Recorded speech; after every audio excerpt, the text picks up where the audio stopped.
Fenomena alam itu justru diperlukan untuk tata keseimbangan alam. Jadi adanya fenomena alam ini ya gunanya untuk menata kembali atau membalancing, atau ibaratnya kalau timbangan itu dilakukan kalibrasi sehingga pola-pola dan tata keseimbangan alam itu tetap berlangsung dengan baik, tetap terjaga, dan manfaatnya bumi ini akan lebih nyaman ditinggali oleh seluruh makhluk hidup. Namun demikian, adanya fenomena alam ini lantas dikatakan sebagai bencana alam ya. Sebenarnya seperti gempa bumi, tsunami, gunung meletus sebenarnya bukan suatu bencana atau musibah ya. Seandainya manusia itu bisa mengantisipasi sehingga bisa mendapatkan meraih keselamatan sebaik-baiknya. Seperti halnya gunung api yang meletus itu sebenarnya bukanlah suatu musibah dan bencana, manakala warga masyarakat itu menjauh dari gunung api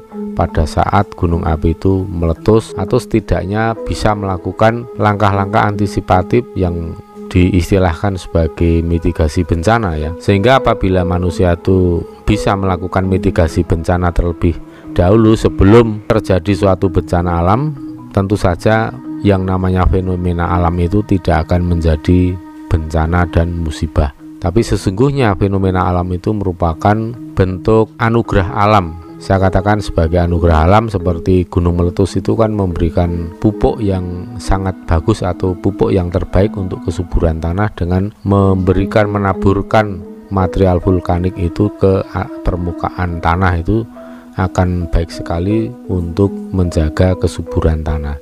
Namun demikian, jika manusia tidak memahami alam, maka yang terjadi justru sebaliknya, bukan anugerah yang diterima tetapi bencana dan musibah.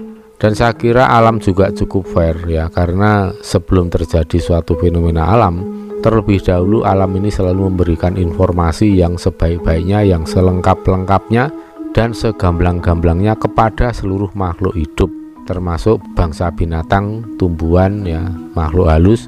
Jadi bukan hanya kepada bangsa manusia. Namun ironisnya itu justru bangsa manusia itulah makhluk hidup yang paling dablek, paling tidak peka ketika harus membaca informasi yang diberikan oleh alam semesta.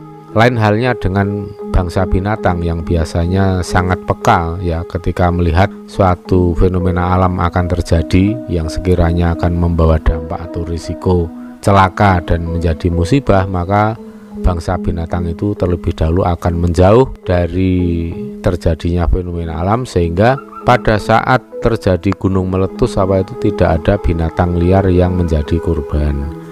Nah, kemudian kalau yang kita lihat adanya korban-korban saat gunung berapi itu erupsi, itu karena itu hanya menimpa binatang ternak, karena binatang ternak itu kan dikurung ya oleh para pemiliknya, dikurung sehingga pada saat terjadi fenomena alam seperti letusan gunung, binatang-binatang ini ya tidak bisa menyelamatkan diri terlebih dahulu.